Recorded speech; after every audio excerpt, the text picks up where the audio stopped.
ಶ್ರೀಗುರುಭ್ಯೋ ನಮಃ.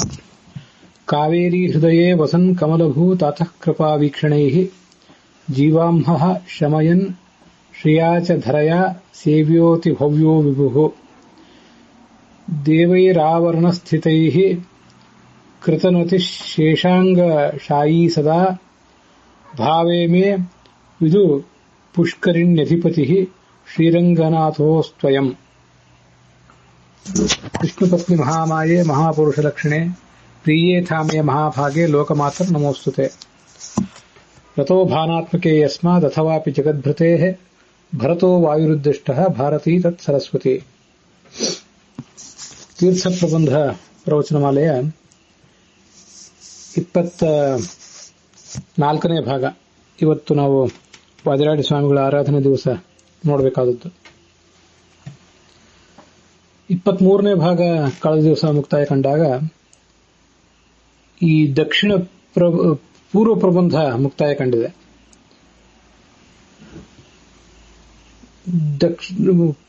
ಪಶ್ಚಿಮ, ಉತ್ತರ ಮತ್ತೆ ಪೂರ್ವ ಪ್ರಬಂಧಗಳು ಈಗಾಗಲೇ 23 ಭಾಗಗಳಲ್ಲಿ ಮುಕ್ತಾಯ ಕಂಡಿವೆ. 24ನೆಯ ಈ ಭಾಗದಲ್ಲಿ ದಕ್ಷಿಣ ಪ್ರಬಂಧದ ಪ್ರಾರಂಭ ಆಗಬೇಕು. ದಕ್ಷಿಣ ದಿಕ್ಕಿನಲ್ಲಿರುವಂತಹ ಕ್ಷೇತ್ರಗಳ ವರ್ಣನೆಯನ್ನು ವಾದಿರಾಜ ಸ್ವಾಮಿಗಳು ಮಾಡ್ತಾರೆ. ಅದರಲ್ಲಿ ಆ ರಂಗನಾಥನ ವರ್ಣನೆ ಇದೆ ಮೊದಲನೇ ಶ್ಲೋಕದಲ್ಲೇ. ಕಾವೇರಿ ತೀರದಲ್ಲಿರುವಂತಹ ರಂಗನಾಥನ ವರ್ಣನೆ ಅದನ್ನೇ ಇವತ್ತು ಪ್ರವಚನದ ಆರಂಭದಲ್ಲಿ ಮಂಗಳದ ರೂಪದಲ್ಲಿ ಕೂಡ ಹೇಳಿದ್ದೇನೆ. ಕಾವೇರಿಯ ಹೃದಯದಲ್ಲಿ ವಾಸ ಮಾಡಿಕೊಂಡಿದ್ದಾನೆ ಅಂದ್ರೆ ಕಾವೇರಿಯ 2 ಕವಲುಗಳು ಆ ಕಡೆ ಈ ಕಡೆ ಆ ದೇಗುಲದ 2 ಭಾಗದಲ್ಲಿ ಹರಿದು ಹೋಗ್ತವೆ. ಅದಕ್ಕಾಗಿ ಕಾವೇರಿಯ ಹೃದಯದಲ್ಲಿ ವಾಸ ಮಾಡಿಕೊಂಡಿದ್ದಾನೆ ಅಂತ ಅವನು ವರ್ಣನೆ ಮಾಡಿದ್ದಾರೆ. ಅದಲ್ಲದೆ ಕಾವೇರಿ ಅಂದ್ರೆ ಕಾವೇರಿ ನದಿ ಅಭಿಮಾನಿನಿ ದೇವತಾ, ಅವಳ ಹೃದಯದಲ್ಲಿ ಕೂಡ ಇದ್ದಾನೆ ಅಂತ ಅದರ ಅರ್ಥ. ಕಮಲಭೂತಾತಃ ಚತುರ್ಮುಖನ ತಂದೆ ತನ್ನ ಕೃಪಾ ಕಟಾಕ್ಷದಿಂದ ಈ ಜೀವರ ಪಾಪವನ್ನ ಪರಿಹರಿಸ್ತಾನೆ. ಶ್ರೀದೇವಿ ಮತ್ತು ಭೂದೇವಿಯರು ಆತನನ್ನ ಸೇವಿಸ್ತಾ ಇದ್ದಾರೆ. ಅತಿ ಭವ್ಯ ದಿವ್ಯವಾದ ವಿಗ್ರಹ ಇದೆ. ಸುತ್ತಮುತ್ತಲು ದೇವತೆಗಳೆಲ್ಲ ಆವರಣ ದೇವತೆಗಳು ನಿಂತುಕೊಂಡು ಆತನಿಗೆ ನಮಸ್ಕಾರ ಮಾಡ್ತಾ ಇದ್ದಾರೆ. ಶೇಷನ ಅಂಗದಲ್ಲಿ ಮಲಗಿದ್ದಾನೆ. ನನ್ನ ಮನಸ್ಸಿನಲ್ಲಿ ಈ ರಂಗನಾಥ ಇರಲಿ. ವಿಧು ಪುಷ್ಕರಿಣ್ಯಧಿಪತಿ, ಆ ಚಂದ್ರ ಪುಷ್ಕರಿಣಿ ಅಂತ ಪುಷ್ಕರಿಣಿಗೆ ಇವನು ಅಧಿಪತಿಯಾಗಿದ್ದಾನೆ. ಆ ರಂಗನಾಥ ನನ್ನ ಮನಸ್ಸಿನಲ್ಲಿ ಇರಲಿ ಅಂತ ಅವನ ಸ್ತೋತ್ರ ಇದೆ. ರಂಗನಾಥ ಅನ್ನುವ ಶಬ್ದವೇ ಹೇಳುವಂತೆ ಅವನು ನನ್ನ ಮನಸ್ಸಿನಲ್ಲಿ ಇರಲಿ ಅಂತ ವಾದಿರಾಜ ಸ್ವಾಮಿಗಳು ಸ್ತೋತ್ರ ಮಾಡಿದ್ದು ಸೂಕ್ತವಾಗಿದೆ. ಯಾಕಂದ್ರೆ ರಂಗ ಅಂದ್ರೆ ಮನಸ್ಸಿನ ಅಂತರಂಗ. ಆ ಅಂತರಂಗಕ್ಕೆ ಇವನು ನಾಥ, ಒಡೆಯ. ಅಂಥ ಈ ರಂಗನಾಥ ನನ್ನ ಮನಸ್ಸಿನಲ್ಲಿ ಇರಲಿ ಅಂತ ವಾದಿರಾಜರು ಸ್ತೋತ್ರ ಮಾಡಿದ್ದಾರೆ. ಶ್ರುತಿಶತ ಪರಿಗೀತಃ ಶುದ್ಧ ಭಾವೈರ್ಗೃಹೀತಃ ಕಮಲ ನಿಲಯ ತಾತಃ ಕಂಜನೇತ್ರ ಪ್ರತೀತಃ ಸಕಲ ಜಗದತೀತಃ ಸರ್ವಸಂಪತ್ ಸಮೇತಃ ಪ್ರವಿಶತು ಮಮ ಚೇತಃ ಪ್ರತ್ಯಹಂ ರಂಗನಾಥಃ. 100 ಶ್ರುತಿಗಳು, ಋಗ್ಯಜು ಸಾಮ ಮೊದಲಾದ ವೇದಗಳು ಈತನನ್ನ ಪ್ರಶಂಸೆ ಮಾಡ್ತಾ ಇವೆ. ಶುದ್ಧ ಭಾವೇ ಗೃಹೀತ, ಯಾರ ಮನಸ್ಸು ಸ್ವಚ್ಛವಾಗಿದೆ ಅವರ ಧ್ಯಾನಕ್ಕೆ ಮಾತ್ರ ನಿಲುಗುವಂತವನು. ಚತುರ್ಮುಖ ಬ್ರಹ್ಮನ ತಂದೆಯಾಗಿದ್ದಾನೆ. ಕಮಲದಂತೆ ಕಣ್ಣುಳ್ಳವನು. ಜಗತ್ತನ್ನೆಲ್ಲ ಮೀರಿ ನಿಂತವನು. ಸಕಲ ಜಗತ್ತನ್ನು ಮೀರಿ ಅದಕ್ಕಿಂತ ಉತ್ತಮನಾದವನು. ಸರ್ವ ಸಂಪತ್ತಿನಿಂದ ಕೂಡಿದವನು. ಅಂಥ ರಂಗನಾಥ ನನ್ನ ಮನಸ್ಸನ್ನ ಪ್ರವೇಶಿಸಲಿ, ಪ್ರತಿನಿತ್ಯವೂ ಕೂಡ ಪ್ರವೇಶಿಸಲಿ ಅಂತ 2ನೇ ಶ್ಲೋಕ ಇದೆ. 3ನೇ ಶ್ಲೋಕದಲ್ಲಿ ಕೂಡ ಆತನ ಸ್ತೋತ್ರನೇ ಇದೆ. ಶ್ರೀರಂಗನಾಥ ಸುರಸಿದ್ಧ ಗೀತಃ ಕಾರುಣ್ಯ ಸಿಂಧು ಕವಿವರ್ಗ ಬಂಧು. ರಂಗನಾಥ ಇವನು ಸುರರಿಂದ ಮತ್ತು ಸಿದ್ಧರಿಂದ ಸ್ತುತಿಸಲ್ಪಟ್ಟವನು. ಕಾರುಣ್ಯ ಸಿಂಧು ಕೃಪಾ ಸಮುದ್ರನಾಗಿದ್ದಾನೆ. ಎಲ್ಲ ಕವಿಗಳ ವರ್ಗಕ್ಕೆ ಇವನು ಬಂಧುವಾಗಿದ್ದಾನೆ. ಜ್ಞಾನಿಗಳ ಮತ್ತೆ ಪದ್ಯಗಳನ್ನ ರಚಿಸಿ ಹಾಡುವವರ ಸಮುದಾಯಕ್ಕೇನು ಪ್ರಿಯನಾಗಿದ್ದಾನೆ. ಸ್ಮೇರಾಸ್ಯ ಚಂದ್ರ, ಮಂದಹಾಸದಿಂದ ಕೂಡಿದ ಮುಖ ಕಮಲವುಳ್ಳವನಾಗಿದ್ದಾನೆ. ಸ್ಮರತಾಂ ಮಹೇಂದ್ರ ಕ್ಷ್ಮಾರೊಟ್ ಪ್ರಸನ್ನ ಕ್ಷಪಯತು ಅಘಮ್ನಃ. ಯಾರು ಆತನನ್ನ ಸ್ಮರಿಸ್ತಾರೆ ಅಂಥವರ ಎಲ್ಲ ಅಪೇಕ್ಷೆಗಳನ್ನು ಈಡೇರಿಸುವಂಥವನು. ಕ್ಷ್ಮಾರುಟ್ ಅಂದ್ರೆ ವೃಕ್ಷ, ಮಹೇಂದ್ರ ಕ್ಷ್ಮಾರುಟ್ ದೇವವೃಕ್ಷ, ಕಲ್ಪವೃಕ್ಷ. ಅವನು ನಮ್ಮ ಪಾಪಗಳನ್ನು ಪರಿಹರಿಸಲಿ. ಲಯೇಶಯಾನೋಪ್ಯುದಕಸ್ಥ ಉದರಸ್ಥ ಲೋಕ ಭರೇಣ ಲಕ್ಷ್ಮೀಕರ ವಿಭ್ರಮೈಶ್ಚ ಅನಿದ್ರಿತೋ ಅದ್ಯ ಅಂಘ್ರಿ ನಿಷೇವಣೆ ತಾಂ ನಿಯುಜ್ಯ ನಿದ್ರಾಸಿ ಕಿಮಂಬುಜಾಕ್ಷ. ಈಗ ಸೃಷ್ಟಿ ಕಾಲ ನಡೀತಾ ಇದೆ. ಲಯಕಾಲ ಮುಗಿದು ಜಗತ್ತು ಸೃಷ್ಟವಾಗಿ ಜಗತ್ತಿನ ಪಾಲನದ ಕಾರ್ಯ ಈಗ ನಡೆದಿದೆ. ಈಗಾದರೂ ಕೂಡ ಈ ಪರಮಾತ್ಮ ಯಾಕೆ ಮಲಗಿದ್ದಾನೆ ಅನ್ನೋದನ್ನು ವಾದಿರಾಡಿ ಸ್ವಾಮಿಗಳು ಒಂದು ಉತ್ಪ್ರೇಕ್ಷ ರೂಪದಲ್ಲಿ ವರ್ಣಿಸ್ತಾರೆ. ಹಿಂದೆ ಲಯಕಾಲದಲ್ಲಿ 31,104,000 ಕೋಟಿಗಳಷ್ಟು ದೀರ್ಘಕಾಲ ನೀನು ನಿದ್ರೆ ಮಾಡಿದ್ದಿ, ಹೌದು. ಆದ್ರೆ ಆಗ ನಿನಗೆ ಆ ನಿದ್ರೆ ಸೂಕ್ತವಾದ ನಿದ್ರೆ ಆಗಲಿಲ್ಲ. ಯಾಕೆಂತಂದ್ರೆ ಜಗತ್ತನ್ನೆಲ್ಲ ನಿನ್ನ ಹೊಟ್ಟೆಯಲ್ಲಿ ಇಟ್ಕೊಂಡಿದ್ದೆ, ಹೊಟ್ಟೆಯ ಭಾರ ಇತ್ತು. ಅದೊಂದು ನಿನಗೆ ಸಮಸ್ಯೆ ಆಗಿದ್ದಿರಬೇಕು ಸುಖವಾಗಿ ನಿದ್ರೆ ಮಾಡಲಿಕ್ಕೆ. ಮತ್ತೆ ಲಕ್ಷ್ಮೀಕರ ವಿಭ್ರಮ ಇಷ್ಟ, ಲಕ್ಷ್ಮೀದೇವಿಯು ಕೂಡ ತನ್ನ ಸೃಷ್ಟಿ ವ್ಯಾಪಾರವನ್ನೆಲ್ಲ ನಿಲ್ಲಿಸಿ ನಿನ್ನನ್ನ ಸೇವಿಸ್ತಾ ಇದ್ಲು, ನಿನ್ನ ಜೊತೆಗೆ ಏಕಾಂತದಲ್ಲಿದ್ಲು. ಆದ್ರಿಂದ ಅನಿದ್ರಿತ, ಆಗ ನಿನಗೆ ನಿದ್ರೆ ಸರಿಯಾಗಲಿಲ್ಲ ಅಂತ ಕಾಣಿಸ್ತದೆ. ಅದ್ಯ ಅಂಘ್ರಿ ನಿಷೇವಣೆ ತಾಂ ನಿಯುಜ್ಯ, ಈಗ ಸೃಷ್ಟಿ ಆಗಿ ಏನು ಲಯಕಾಲ ಸ್ಥಿತಿಕಾಲ ನಡೆದಿದೆ, ಈ ಸಂದರ್ಭದಲ್ಲಿ ಜಗತ್ತನ್ನ ನಿನ್ನ ಹೊಟ್ಟೆಯೊಳಗೆ ಇಟ್ಕೊಳ್ಳುವಂಥ ಕಷ್ಟ ನಿನಗಿಲ್ಲ. ಲಕ್ಷ್ಮೀದೇವಿಯನ್ನು ನಿನ್ನ ಪಾದ ಕಮಲಗಳ ಸೇವೆಗೆ ವಿನಿಯೋಗಿಸಿ ನೀನು ನಿದ್ರೆ ಮಾಡ್ತಾ ಇರುವಂತೆ ಕಾಣಿಸ್ತದೆ. ನಿಯುಜ್ಯ ನಿದ್ರಾಸಿ ಕಿಮಂಬುಜಾಕ್ಷ, ಹೀಗೆ ನಿದ್ರೆ ಮಾಡ್ತಿದ್ದೀಯೇನೋ ಭಗವಂತನೇ ಅಂತ ಅವನ ವರ್ಣನೆ ಇದೆ. ಈ ಲಕ್ಷ್ಮೀದೇವಿ ಈ ಸ್ಥಿತಿ ಕಾಲದಲ್ಲಿ ಸೃಷ್ಟಿ ಕಾಲದಲ್ಲಿ ಏನ್ ಮಾಡ್ತಿರ್ತಾಳೆ, ಅವಳಿಗೆ ಜಗತ್ತನ್ನು ಸೃಷ್ಟಿ ಮಾಡುವಂತಹ ಒಂದು ಜವಾಬ್ದಾರಿ ಆಗಿರ್ತದೆ. ಜಗತ್ತಿನ ಮೇಲೆ, ಪ್ರಕೃತಿಯ ಮೇಲೆ ಅಭಿಮಾನ ಒಂದು ಅವಳಿಗೆ ಹುಟ್ಟಿರ್ತದೆ.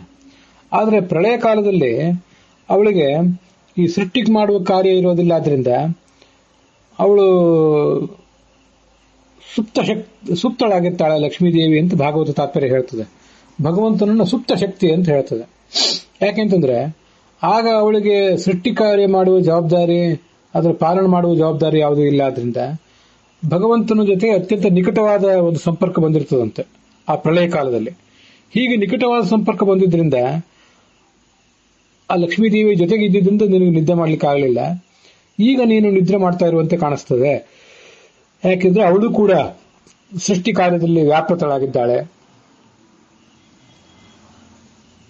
ಅಂತ ಹೀಗೆ ಉತ್ಪ್ರೇಕ್ಷ ಅಲಂಕಾರದ ಮೂಲಕ ವಾದಿರಾಜ ಸ್ವಾಮಿಗಳು ಅವನನ್ನು ವರ್ಣಿಸ್ತಾರೆ.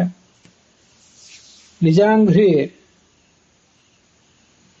ಪ್ರಸೇವಾ ನಿರತಾನ್ ಮನುಷ್ಯಾನ್, ನಿಜಾಂಘ್ರಿ ಸೇವಾ ನಿರತಾನ್ ಮನುಷ್ಯಾನ್ ವಿಧೂತ ನಿದ್ರಾನ್ ವಿದಧಾಸಿ ಯಸ್ತ್ವಂ ತವೇಶ ತಸ್ಯಾಮಲ ಬೋಧಮೂರ್ತೆ ಸಹಾಮಹೇ ಸಮ್ಮತಿ ನೈವ ನಿದ್ರಾಂ.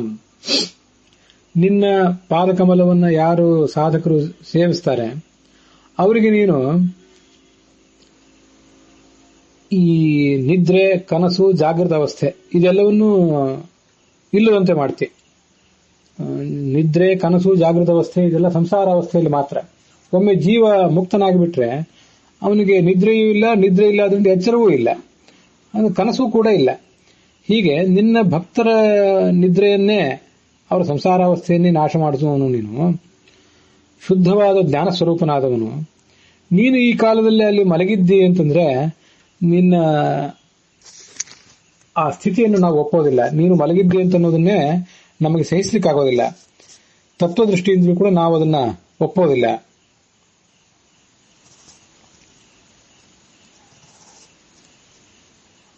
ನವಾಂಬೋಧ ನೀಲಹ, ಹೊಸ ಮೋಡದಂತೆ ನೀಲಕಾಂತಿ ಇದ್ದವನು, ಬಂಗಾರದ ಆಭರಣಗಳನ್ನು, ಪ್ರಕಾಶಿಸುವ ಆಭರಣಗಳನ್ನು ಧರಿಸಿದವನು, ಯಾರು ತನ್ನ ಸ್ಮರಿಸ್ತಿರ್ತಾರೆ ಅವರ ಮನಸ್ಸಿನಲ್ಲಿ ಇರುವಂಥವನು. ಸುರಶ್ರೇಣಿ ಪಾಲಹ, ಎಲ್ಲ ದೇವತೆಗಳನ್ನು ಕೂಡ ಪಾಲಿಸುವಂಥವನು.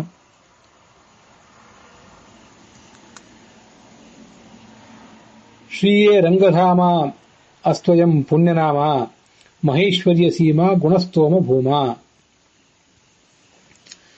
ಈ ರಂಗಧಾಮ, ರಂಗನ ಕ್ಷೇತ್ರದಲ್ಲಿರುವಂತಹ ಈ ಭಗವಂತ ಏನಿದ್ದಾನೆ ಅವನು ಪುಣ್ಯನಾಮ, ಅತ್ಯಂತ ಪುಣ್ಯಕರವಾದಂತಹ ನಾಮವುಳ್ಳವನು.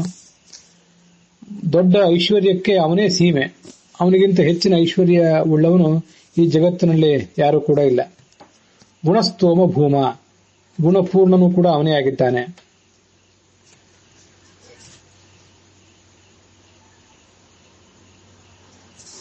ಸಹಸ್ರವದನಃ ಶೇಷಃ ಪಂಚವೇದಾನ್ ಪಠನ್ ತವ ಪಂಚಾಸ್ಯೋಭೂ ದ್ವಿಜಿಹ್ವಶ್ಚ ತ್ವಾಂ ಕ್ಷೇತ್ರೇಣ ಸಮಂ ಸ್ತುವನ್. ಸಾಮಾನ್ಯವಾಗಿ ಶೇಷನಿಗೆ 1000 ಹೆಡೆಗಳಿರ್ತವೆ, 2000 ನಾಲಿಗೆಗಳಿರ್ತವೆ. ಆ ಶೇಷ 5 ಮುಖವುಳ್ಳವನಾಗಿಬಿಟ್ಟಿದ್ದಾನೆ ಈ ಕ್ಷೇತ್ರದಲ್ಲಿ ಮಾತ್ರ. ಪಂಚಾಸ್ಯಃ ಭೂತ್ ದ್ವಿಜಿಹ್ವಶ್ಚ, 2 ನಾಲಿಗೆ ಉಳ್ಳವನು ಕೂಡ ಆಗಿದ್ದಾನೆ. ಒಂದೊಂದು ನಾಲಿಗೆಯಲ್ಲಿ, ಒಂದೊಂದು ಮುಖದಲ್ಲಿ 2 ನಾಲಿಗೆಗಳಿದ್ದಿರಬೇಕು. ಹೀಗೆ ತನ್ನ ಸಾಮಾನ್ಯವಾದಂತಹ 1000 ಮುಖಗಳುಳ್ಳ 2000 ನಾಲಿಗೆಗಳ ರೂಪವನ್ನು ತೊರೆದು ಕೇವಲ 5 ತಲೆಗಳುಳ್ಳಂತಹ 2 ನಾಲಿಗೆಗಳುಳ್ಳಂತಹ ರೂಪವನ್ನು ಇವನೇನು ತಾಳಿದ್ದಾನಲ್ಲ, ಯಾಕೆ ತಾಳಿದ್ದಾನೆ ಅಂತಂದ್ರೆ ತ್ವಾಂ ಕ್ಷೇತ್ರೇಣ ಸಮಂ ಸ್ತುವನ್, ಅವನು 5 ವೇದಗಳನ್ನ ಇಲ್ಲಿ ಪಠನ ಮಾಡಬೇಕಾಗಿದೆ. ಈ ಶೇಷ ಋಗ್ಯಜು ಸಾಮ ಅಥರ್ವ ಮತ್ತೆ ಮಹಾಭಾರತ ಮೊದಲಾದ ಪುರಾಣಗಳನ್ನು ಅವನು ಪಠನ ಮಾಡಿ ನಿನ್ನನ್ನು ಸ್ತುತಿಸಬೇಕಾಗಿದೆ.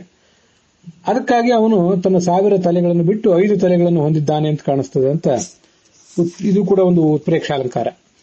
ತ್ವಾಂ ಕ್ಷೇತ್ರೇಣ ಸಮಂ ಸ್ತುವನ್, ನಿನ್ನನ್ನ ಮತ್ತೆ ನಿನ್ನ ಕ್ಷೇತ್ರವನ್ನು ಕೂಡ ಅವನು ಪ್ರಶಂಸೆ ಮಾಡ್ತಾ ಇದ್ದಾನೆ. ನಿನ್ನ ಕ್ಷೇತ್ರವನ್ನು ಅಂತಂದ್ರೆ ರಂಗನಾಥ ಕ್ಷೇತ್ರ, ನೀನಲ್ಲಿ ನೆಲೆಸಿರುವುದರಿಂದ ಅದು ಕೂಡ ಪವಿತ್ರವಾಗಿದೆ ಅಂತ ಒಂದು ಸ್ತೋತ್ರ. ಮತ್ತೊಂದು ಕ್ಷೇತ್ರ ಅಂತಂದ್ರೆ ಲಕ್ಷ್ಮೀದೇವಿ. ಕ್ಷೇತಿ ವಿಷ್ಣುರತ್ರ ಇತಿ ಕ್ಷೇತ್ರಂ, ಇದನ್ನ ಗೀತಾ ಪ್ರಸ್ಥಾನದಲ್ಲಿ ವರ್ಣಿಸ್ತಾರೆ. ಗೀತಾ ತಾತ್ಪರ್ಯದಲ್ಲಿ 13ನೇ ಅಧ್ಯಾಯದಲ್ಲಿ ಹೀಗೆ ವರ್ಣಿಸ್ತಾರೆ ಅದನ್ನ. ಅವ್ಯಕ್ತಂಚ ಮಹದ್ಬ್ರಹ್ಮ ಪ್ರಧಾನಂ ಕ್ಷೇತ್ರಮಿತ್ಯಪಿ ಉಚ್ಯತೆ ಶ್ರೀ ಸದಾ ವಿಷ್ಣೋ ಪ್ರಿಯಾ ನಿರ್ದೋಷ ಚಿದ್ಘನ. ಅವಳಿಗೆ ಅವ್ಯಕ್ತ ಅಂತ ಹೆಸರು, ಮಹದ್ಬ್ರಹ್ಮ ಅಂತ ಹೆಸರು, ಪ್ರಧಾನ ಅಂತ ಹೆಸರು, ಹಾಗೆ ಕ್ಷೇತ್ರ ಅಂತ ಕೂಡ ಅವಳಿಗೊಂದು ಹೆಸರಿದೆ. ಆದ್ರಿಂದಲೇ ಪರಮಾತ್ಮನನ್ನ ಕ್ಷೇತ್ರಜ್ಞ ಅಂತಂದ್ರೆ ನಮ್ಮ ಕ್ಷೇತ್ರವನ್ನು ತಿಳ್ಕೋತಾನೆ. ನಮ್ಮ ಇದಂ ಶರೀರಂ ಕೌಂತೆಯ ಕ್ಷೇತ್ರಮಿತ್ಯಭಿಧೀಯತೆ, ನಮ್ಮ ಶರೀರಕ್ಕೊಂದೇನು ಕ್ಷೇತ್ರ ಅಂತಾರಲ್ಲ, ಇದಕ್ಕಿಂತ ದೊಡ್ಡ ಕ್ಷೇತ್ರ ಅಂದ್ರೆ ಲಕ್ಷ್ಮೀದೇವಿನೇ. ಅವಳನ್ನ ಕ್ಷೇತ್ರ ಅಂತ ಕರೀತಾರೆ. ಅವಳನ್ನು ತಿಳ್ಕೊಂಡಿದ್ದರಿಂದ ಅವನು ಕ್ಷೇತ್ರಜ್ಞ ಅಂತ ಕರೆಸ್ಕೊಂಡಿದ್ದಾನೆ. ಯಾಕೆ ಅಂತಂದ್ರೆ ಸಾಹಿನ ವ್ಯಜ್ಯತೆ ವಿಷ್ಣು ಅತ್ರ ಕ್ಷೇತಿ, ಇದು ಕಾರಣ. ಅತ್ರ ಈ ಲಕ್ಷ್ಮೀದೇವಿಯಲ್ಲಿ ವಿಷ್ಣು ಕ್ಷೇತಿ, ಪರಮಾತ್ಮ ನಿವಾಸಿಸಿದ್ದಾನೆ. ಕ್ಷಿ ನಿವಾಸ ಗತ್ಯೋ ಅಂತ ಧಾತು. ಈ ಕಾರಣದಿಂದ ಅವಳಿಗೆ ಕ್ಷೇತ್ರ ಅಂತ ಕರೀತಾರೆ. ಹಾಗಾಗಿ ಇಲ್ಲಿ ತ್ವಾಂ ಕ್ಷೇತ್ರೇಣ ಸಂಸ್ತುವನ್ ಅಂತಂದ್ರೆ ನಿನ್ನನ್ನು, ಈ ರಂಗನಾಥ ದೇವರ ಕ್ಷೇತ್ರಗಳಾದಂತಹ ಲಕ್ಷ್ಮೀದೇವಿಯನ್ನು ಮತ್ತು ಆ ಶ್ರೀರಂಗ ಕ್ಷೇತ್ರವನ್ನು ಕೂಡ, ಅದರ ಮಹಿಮೆಯನ್ನು ಕೂಡ ಸ್ಮರಣೆ ಮಾಡಿಕೊಂಡು ಅದನ್ನು ಪ್ರಶಂಸೆ ಮಾಡಲಿಕ್ಕಾಗಿ ಆ ಶೇಷ ಇಲ್ಲಿ ಪಂಚಾಸ್ಯನಾಗಿದ್ದಾನೆ, 5 ಮುಖ ಉಳ್ಳವನಾಗಿದ್ದಾನೆ. ಯಥಾ ಶಯಾನಃ ಸತತಂ ರಂಗಕ್ಷೇತ್ರೇ ವ್ಯರೂರುಚಃ ತಥಾ ಹರೇ ಮೇ ಅಂತರಂಗೆ ರಂಗನಾಥ ವಿರೋಚಯ. ಈ ರಂಗಕ್ಷೇತ್ರದಲ್ಲಿ ಅಂದ್ರೆ ಇಲ್ಲಿ ಶ್ರೀರಂಗಂ ಕ್ಷೇತ್ರದಲ್ಲಿ, ತಮಿಳುನಾಡಿನಲ್ಲಿರುವ ಕ್ಷೇತ್ರದಲ್ಲಿ ನೀನು ಹೇಗೆ ಶೋಭಿಸ್ತಾ ಇದ್ದೀಯೋ, ಮಲಕೊಂಡು ಶೋಭಿಸ್ತಾ ಇದೆಯೋ, ಹಾಗೆ ನನ್ನ ಅಂತರಂಗದಲ್ಲಿಯೂ ಕೂಡ ನೀನು ಶೋಭಿಸಬೇಕು ಅಂತ ವದರಾಜ ಸ್ವಾಮಿಗಳು ಅವನನ್ನು ಸ್ತೋತ್ರ ಮಾಡ್ತಾರೆ.